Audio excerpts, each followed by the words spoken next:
This is my church. This is where I heal my hurts. It's in natural grace, or watching young life shape. It's in minor keys, solutions and remedies. Enemies becoming friends when bitterness ends. This is my church.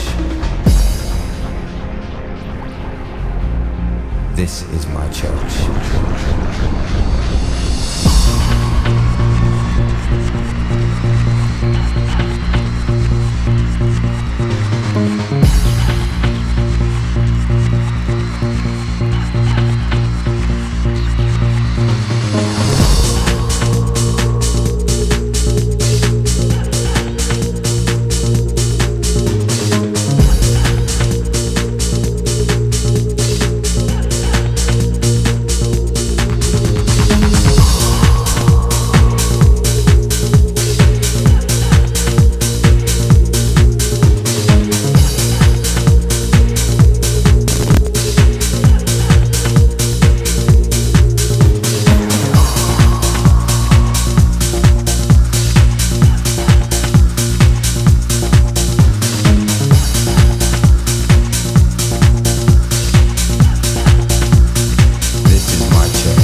This is my church.